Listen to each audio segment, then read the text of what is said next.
I'm David Icke from England. I went through an extraordinary series of what you might call paranormal experiences, not that they were, 20 years ago in 1990 and 89, and basically the veil lifted.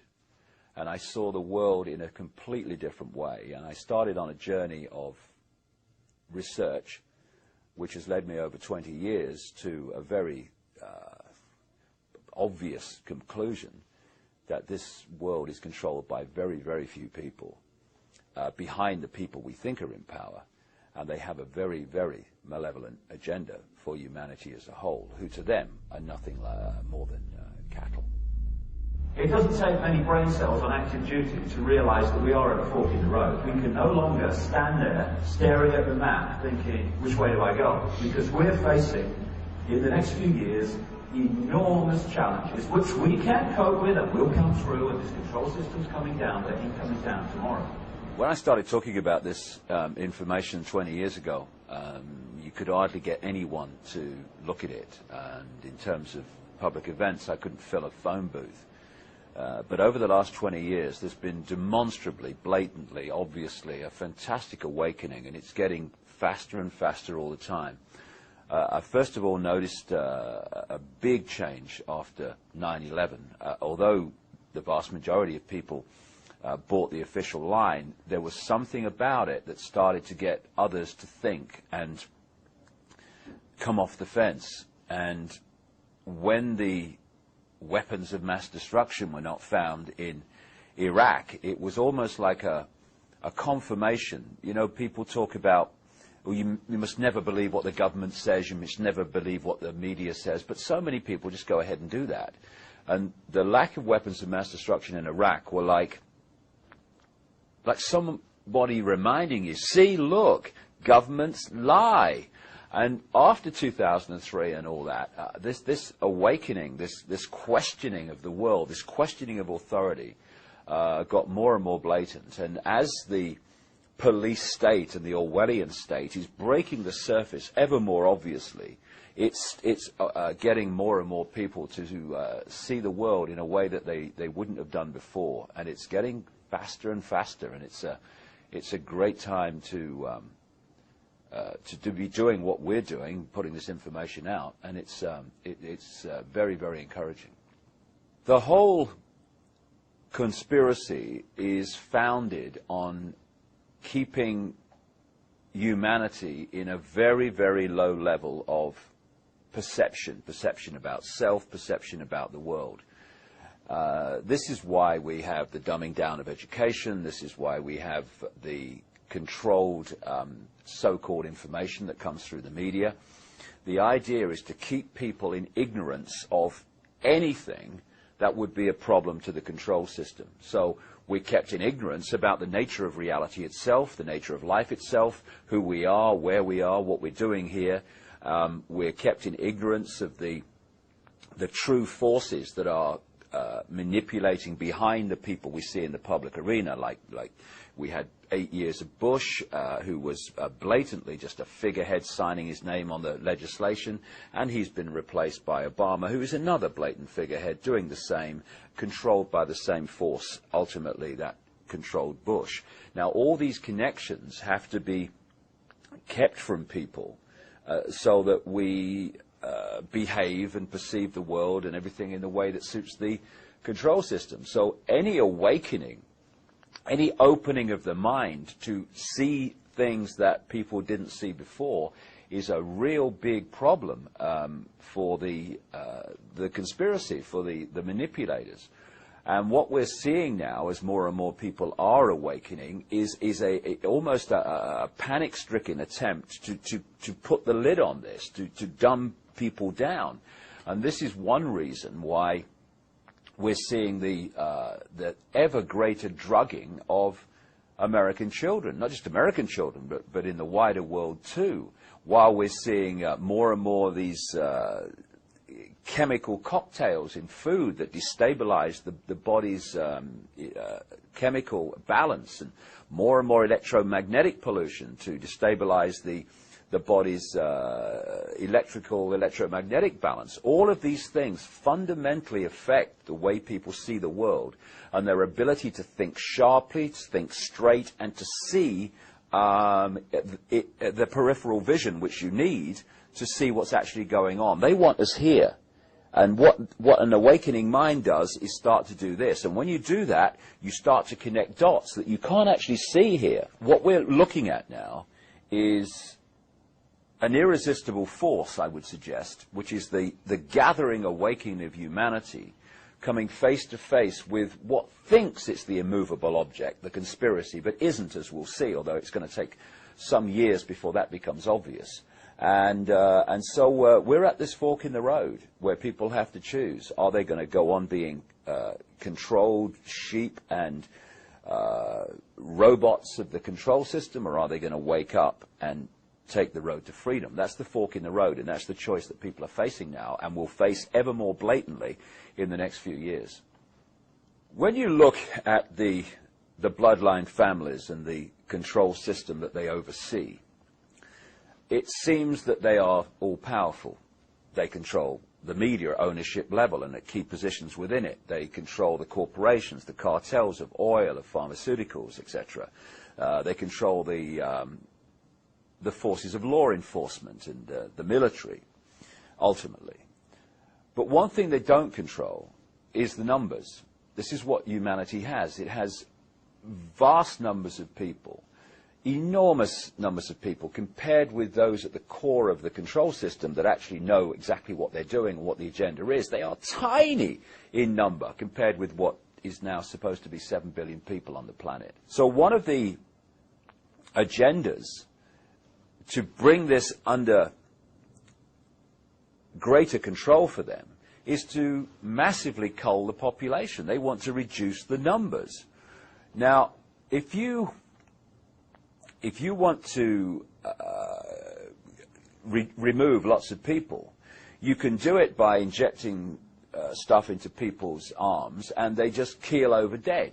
But if you do that, and of course there is some of that goes on, but if you do that, the other people lined up are going to say, excuse me, I ain't having whatever they've had. So you do it in a more subtle way, and you target the defense mechanism that everyone has called the immune system. For instance, people don't die of AIDS. They die of AIDS-related disease, which are diseases that the immune system, before it becomes shot, would have defended the body from. So all the time now we're having the immune system targeted, not least among children and young people, by vaccinations, by food additives and drink additives, etc.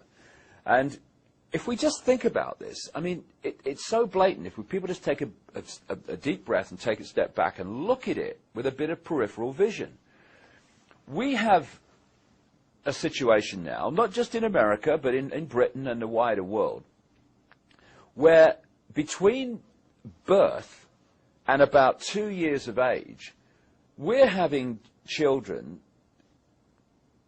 be given 25 and rising different vaccinations and combinations of them, poured in all this, these chemical cocktails that destabilize the body, but more important than that, they have to be dealt with by a still developing immune system. So the immune system's still developing, it's still coming up to optimum efficiency, and suddenly this tidal wave of chemical concoctions is thrown at it and has to deal with it. As it's dealing with one, suddenly another one comes. 25 vaccinations over the first 2 years of life. It is, by any level of common sense, it's ludicrous, and it's meant to be ludicrous because it's targeting the immune systems of young children, which, because it's done at a developing time in the immune system, rewires it, destabilizes it, imbalances it for the rest of their lives. Those kids' immune system will never be as efficient as it would have been otherwise. My son, he's now 16, he's never had a vaccination. He's 6'5", incredibly healthy, never had a childhood disease. And his mates at school had childhood diseases. They had the whole blooming lot. And it has been planned for a very, very long time. You can pick up the confirmation of this in different points through to have a situation where you manipulate a mass global vaccination program to target the population at one time. We're seeing this now with the swine flu. I was told in 1997 by a CIA scientist who asked to meet me to get lots of information out that he couldn't, that in 1997, in the secret projects and the underground bases, they had microchips that were so small they could be inserted into people through a hypodermic needle in vaccination programs, and that was the plan. All these years later, of course, we now have a name for this technology. We call it nanotechnology. And he was saying that the plan was to use vaccination programs to insert these microchips. Then you look at other examples of this. For instance, in 1969, there was a doctor called Dr. Richard Day, who was head at the time of Planned Parenthood, which of course is a eugenics organization, which used to have eugenics in its name. And he told doctors in Philadelphia, or Pittsburgh, I think, Pittsburgh, in 1969, a series of things that he said were going to happen in the years to come to transform society and bring in this control system. And when you look at what he said, compared with what's happening now, it's extraordinarily accurate. And some of the areas he covered were that they were going to create new viruses in laboratories that were resistant to drugs, that they were going to use that to cull the population, that they were going to use vaccinations to cull the population, and also that they were going to change the way that healthcare treated old people so that more and more old people died and didn't go long into life, because from their extraordinarily sick perspective, old people are useless to them. And what we're looking at now very clearly is this attempt to play that card of mass global immunization with a excuse of this manufactured virus to get access to the bodies, the body computer systems, as I would say, of almost everyone on the planet. And they're not doing that because they want to protect people from anything. Crikey, the force that's saying be vaccinated is the force that created the virus which they're saying be vaccinated against. They're doing this to get access to the global population for very, very malevolent reasons. And what people need to realize is that these families do not come from the same perspective of life and respect that we do. They see humans like cattle, nothing more than cattle, and most humans see cattle.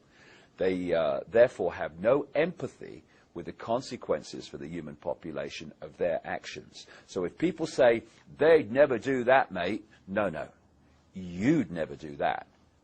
They do it all the time.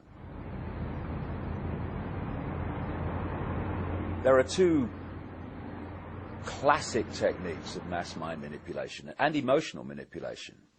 One of them I call problem reaction solution, the other one I call the totalitarian tiptoe. Problem reaction solution is devastating. It's been used for as long as you can chart back human history. And it goes like this. You want to change society or get people to accept something that in the normal course of events they wouldn't accept. So you don't say openly, this is what we're going to do and this is why we're going to do it. You play this technique, PRS, problem reaction solution. Stage one, you create a problem. It could be a manufactured virus in a laboratory. It could be an economic collapse. It could be a war. It could be a terrorist attack like 9/11. You then, through a pathetic, unquestioning media, which at ownership level and lower levels too you control, you get through the media, you tell the people the version of that problem that you want them to believe, i.e. swine flu broke out on a pig farm in Mexico. Yeah, flying pig farm. Thank you very much. That 9/11 was orchestrated by a guy with a beard in a cave in Afghanistan and all that stuff. you want a reaction at stage 2 from the public of outrage, of classically fear, and you want them to either say to the authorities, do something, or you want them to accept what the authorities suggest must be done. So you can go to stage 3, which is to offer the solutions to the problems you have covertly created. And with the swine flu, and whenever I say swine flu, I mean swine flu in quote marks, because it's not swine flu, it's a combination of flus created in a laboratory.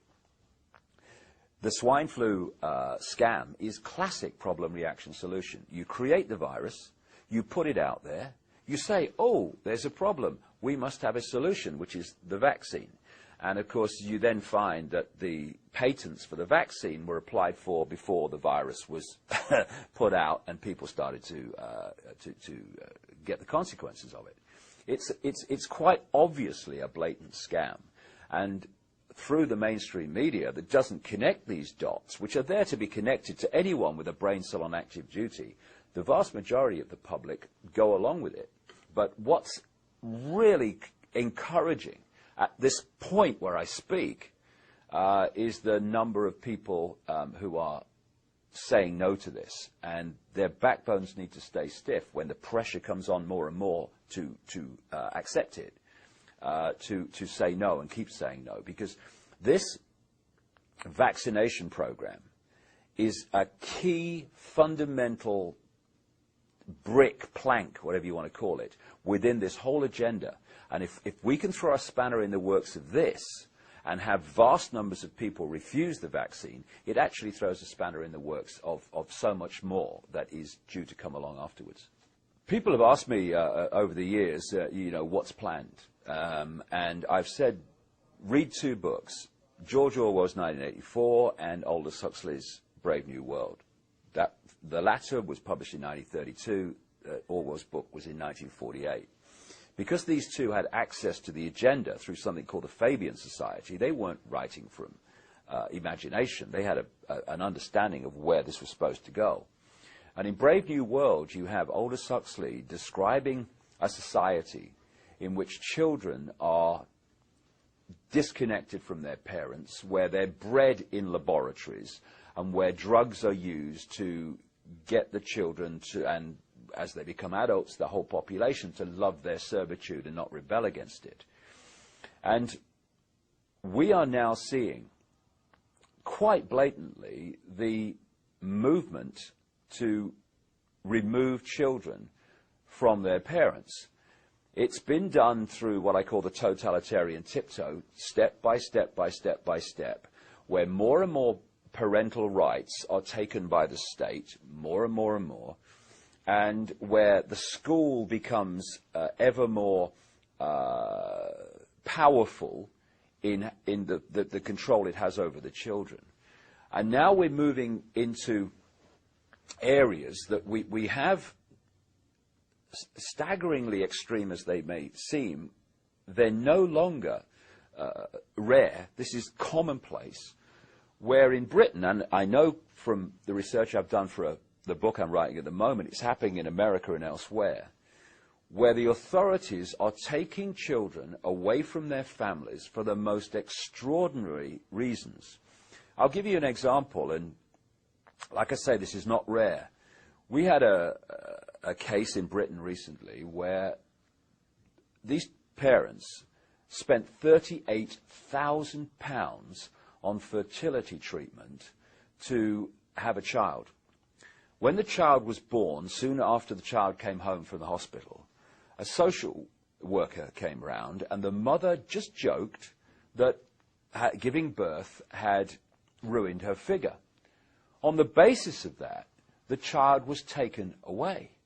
And we're seeing extraordinary examples of the so-called justification for taking children and the state taking control of them. And what then happens, and happens in this case, is the social services say to them, okay, we're taking your child away, we're going to give it to foster parents of our choice. Now, you have a choice. You can either accept this, in which case you might see your children on, access time here and there, or you can challenge this decision, in which case you'll never see your children again.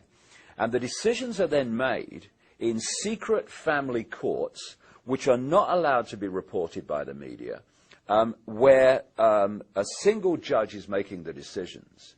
And, you know, if you describe this society to people a few years ago, you'd say, you've got to be talking about China, mate, ain't you?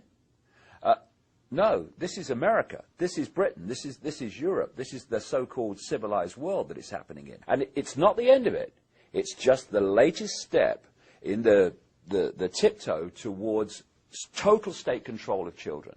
And that's what they want. And we either put a line in the sand now or regret it. What's being targeted is anything that holds people together.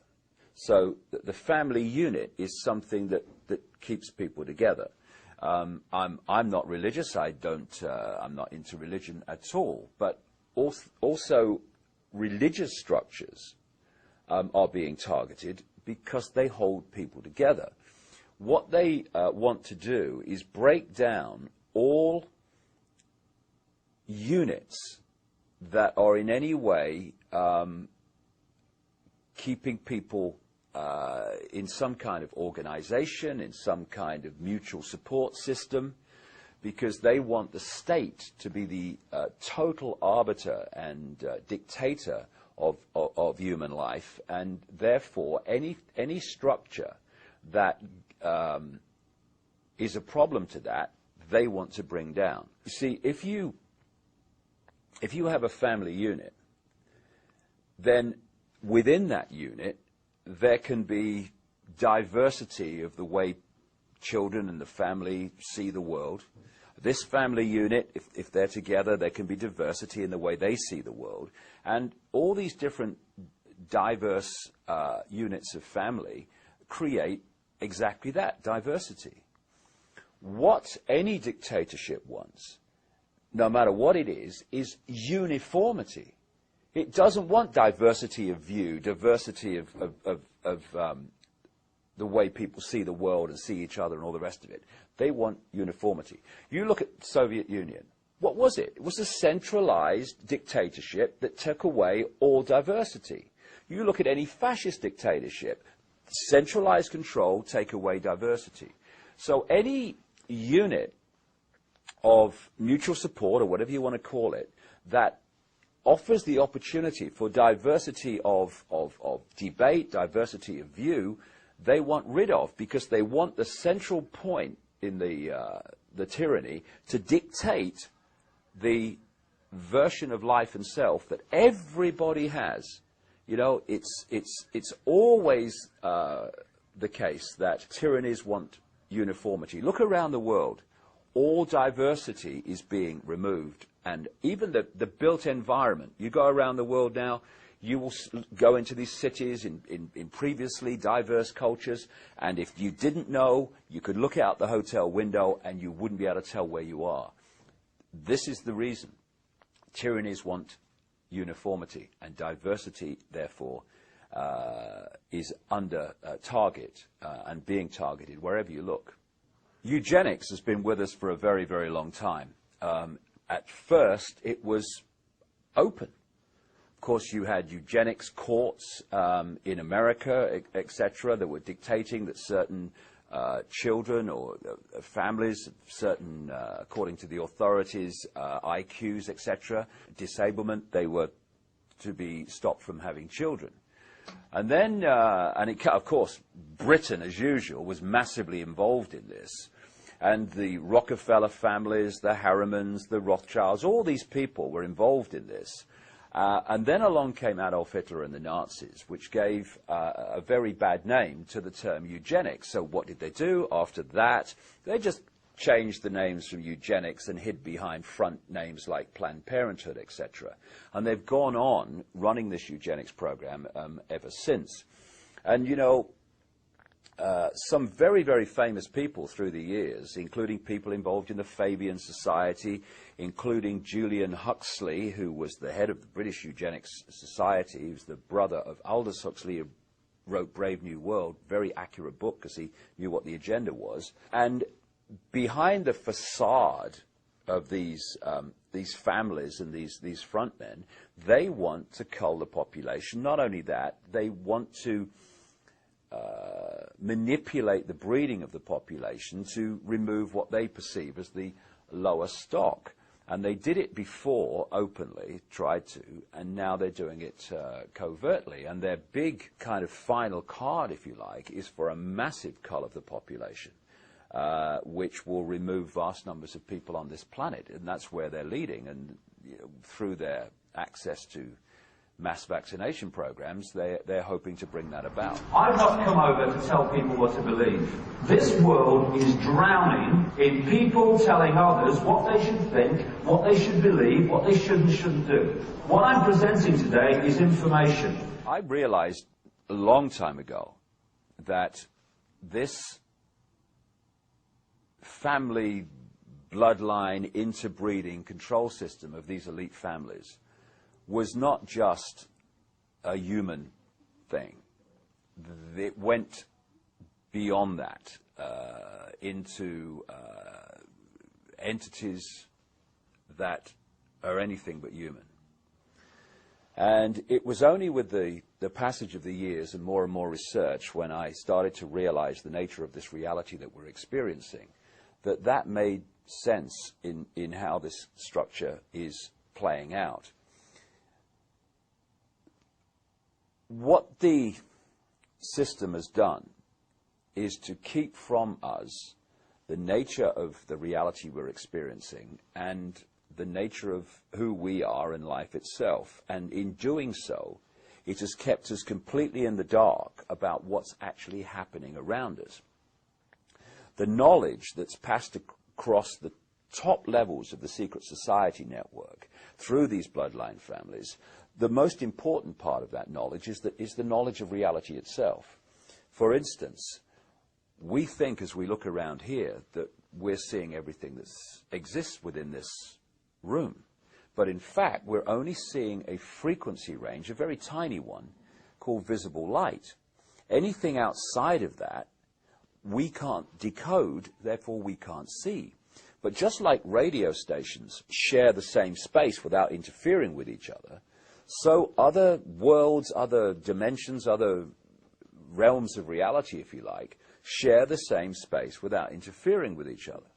However, just as with radio, if you've got two stations that are very close on the dial, then one will be the dominant one, but another one, you'll get what we call interference from it. It's the same with these various realities that share the same space. It's what mainstream science calls parallel universes. Just outside of the frequency range of visible light, there are entities that are anything but human who have been manipulating this reality, this world, for eons. And because they are operating on a frequency that's different to ours, they have to manipulate our world through conduits. I mean, interfaces. For instance, when you see scientists in a laboratory, they want to work with material that's very dangerous. So the material will be in a big glass tank, and they will be outside the tank, and they'll put on those gloves, and they can work from outside the tank into the tank and do what they have to do. It's very, very similar in theme to what these Illuminati bloodlines have been bred for. They are bred to be the vehicles within visible light, this world that we experience, of these entities. And if you go back and you look at religious beliefs, etc., of the ancients and the accounts of the ancients, these entities, which go under different names, some people call them the serpent race, some people call them demonic. In the Islamic culture, they call them jinns, all different names, but the same entities. The bloodlines are interbreeding incessantly and have been right back to ancient Babylon and Sumer and Egypt, etc., and beyond, because they are holding a certain genetic code which allows the possession, another ancient common theme from as far back as you can track right to today, a genetic code which allows these entities to possess these particular bloodline families within the reality that we experience, and these families are therefore simply vehicles of these demonic entities. You research any of these families, be it the Rothschilds, the Rockefellers, Greenspan, Alan Greenspan, any of these people, you will go eventually into black magic, blood-drinking human sacrifice rituals where they make sacrifices to the gods. And these gods are these entities which feed off human energy and feed off human blood too. So people accept, yes, long ago people used to use human sacrifice to the gods, yes, and all the rest of it. And they think, oh no, we're kind of civilized now. Well, some of us are, but these bloodlines are not, and they're just continuing to do today covertly what they were openly doing in the past. And they are interacting with these entities all the time in their rituals. That's why they do all these rituals. That's why they drink the blood. And ultimately, they are possessed by these entities. And this brings about a simple situation. You've got the entities, let's call them demonic entities for want of a word. They're operating just outside of this visible light reality that we experience. They use the bloodline families as their vehicle to manipulate this reality. They take over their mental, what passes for their emotional processes. And what that means is, when these bloodline families go into positions of power, what we're actually doing is seeing these entities go into those positions of power. And so the secret society network is there to manipulate these bloodline families and their agents into the positions that dictate society and the direction it goes and all the rest of it. And because we can only decode their visible light level, we see the human level. We see people under different names called Rockefeller and Rothschild and Bush and Obama and all the rest of it. But if we could see beyond visible light just a little bit, and some people can, you would see overshadowing these people anything but a human entity. And it's these entities that have passed through what we call history, and they have been the cement, the guiding force that has brought this conspiracy through to the present day. Because people have asked me in the past, quite rightly, I understand it, why would someone give their life to this conspiracy, this global takeover, in 1500 or 1650 or 1820, when they knew they were never going to be around to actually see it happen, which is what they're trying to do now, playing the cards they're playing now? The answer to that is they were just vehicles.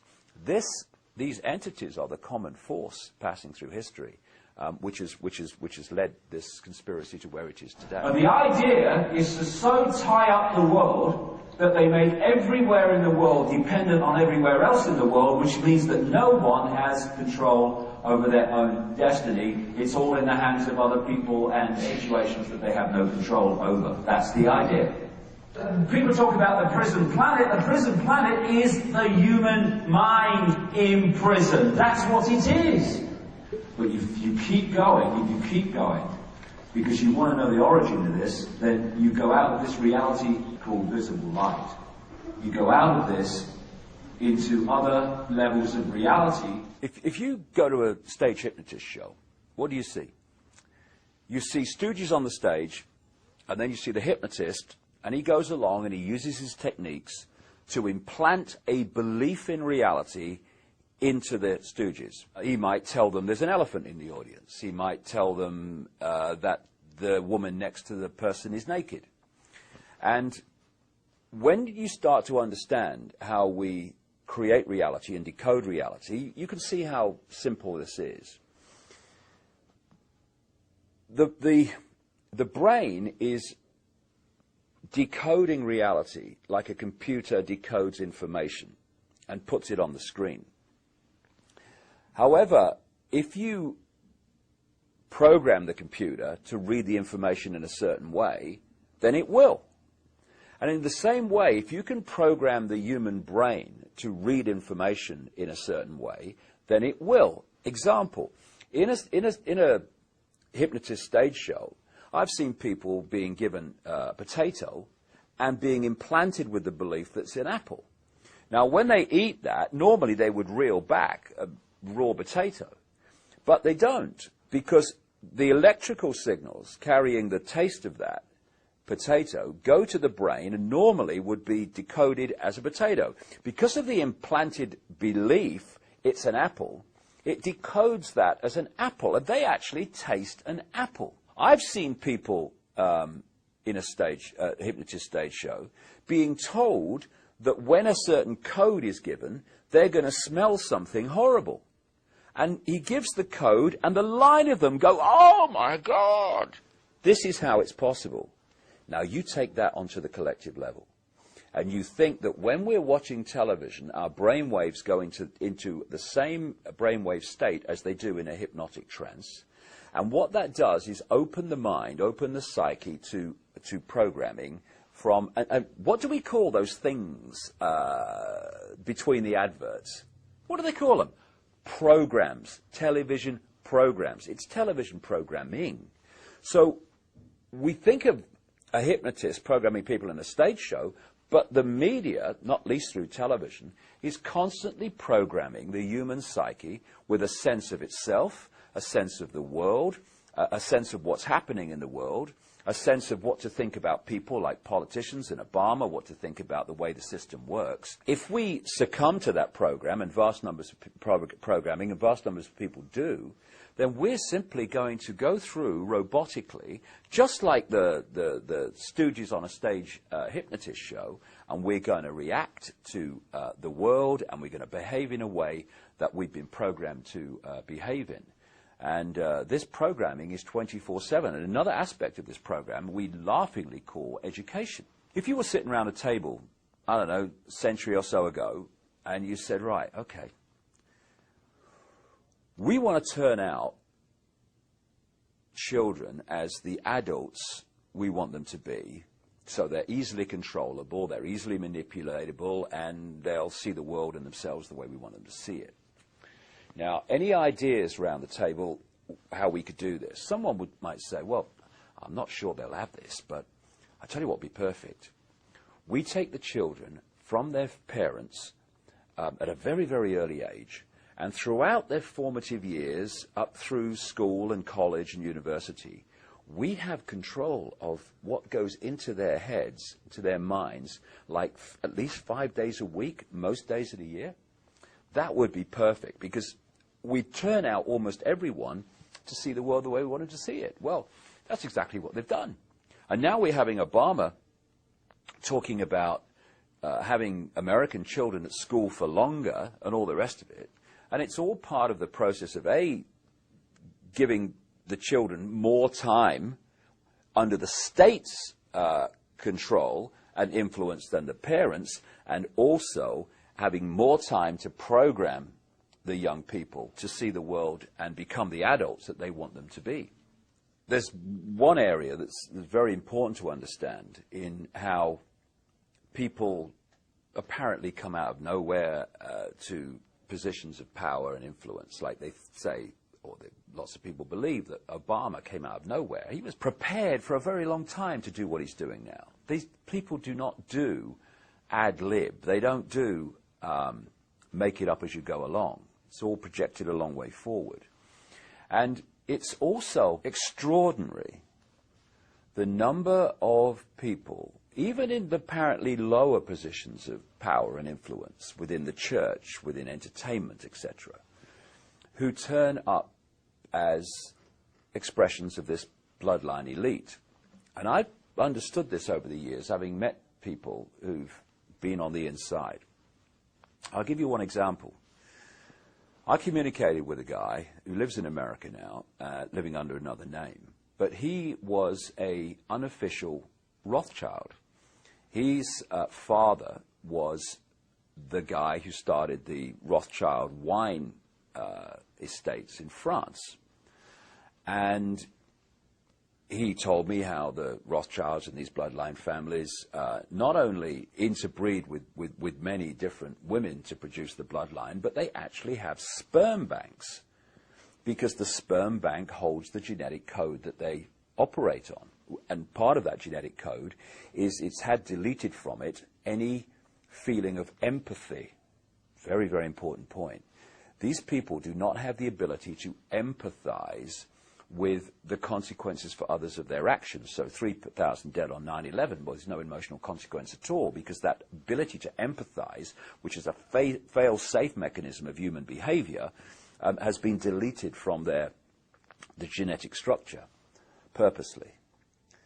But this man, who was an unofficial Rothschild, one of thousands and thousands, this guy was telling me, who were produced by the breeding programs and the artificial breeding programs, was designated a specific role, and that was to have a position within the Christian church, even though they were all practicing Satanists, and undermine it and dictate its direction. They produce these children, and they bring them up under different names. You will not have a situation where every president's a Rockefeller, where every prime minister is a Rothschild. You get the picture. Because they come through different names. They're called Clinton, they're called Bush, they're called Obama, etc. But forget the name, the genetic structure, the bloodline is the same. And this bloodline filters down, not just at from the high positions, but right out into mainstream society. Why do some artists who have a certain amount of talent, some not very much, why do they get picked up by the corporations to become these big influencers of young people and other people through the entertainment and the music industry, and others with incredible talent never get off the ground? It's because they are chosen. The scale and fine detail in which these opinion formers right across society, from entertainment, media, through to politics, etc., are actually brought through from childhood to do those things is absolutely incredible. And when the lid really comes off this, and it will, it's coming off, then people are going to look at the world they've been living in and see just... Even if people now think, yes, it's a controlled world, whoa, wait till you see the level of control. And they have their people all over the place in all these different institutions, religions, etc., to push society in the desired direction. When you left the body, everything from the beginning, my birth, my ancestors, my children, my wife, everything comes together simultaneously. I saw everything about me and about everyone who was around me. I saw everything they were thinking now, what they thought then, what was happening before, what was happening now. There is no time, there is no sequence of events, no such thing as limitation of distance, of period, of time, of place. I could be anywhere I wanted to be simultaneously. That is who we are. And that is what they want to keep from us, so that we will serve the control system, because they got no chance when we realize that's who we are. You know, people talk about the human mind as if it's like the arbiter of human awareness and perception. It isn't. This is why it's so important to get across, for people to realize what the nature of this reality is that we're experiencing. This is quite provably, when you look at the science, it's obvious. We live in a virtual reality universe. It's like a three-dimensional holographic version of the internet. If you go on the internet in Australia or South Africa or South America or Los Angeles, you're all accessing the same collective reality through the computer. Well, we, in our prime state, are consciousness, not form, but awareness. And this awareness experiences this tiny frequency range we call this world, just a tiny frequency range called visible light, through a interface called body-mind. If I want to go on the internet, I can't just go on the internet. I have to have a conduit to go on the internet, a computer. And even then, I don't go on the internet. The computer does. I observe the internet through the computer. This is what consciousness, awareness, the real eternal self that these religious teachings talk about, etc., and non-religious teachings too, talk about. This eternal self. Some people call it soul, whatever you want to call it. And if you hold that awareness to that higher level of self, you're in this world, if you like, physically and experiencing it, but your point of observation is outside of this manipulated reality. And through the lens of body-mind, you can see things that the body-mind in this world and of it cannot see. And the more the system, when you study it, from cradle to grave, be it education, media, all these things, they're all, even religion to a large extent, is designed to pull our focus of attention into body-mind. It's the same. A very good analogy is you're on the internet, and suddenly the computer takes control of what you think of the internet, where you go on the internet, and the decisions you make.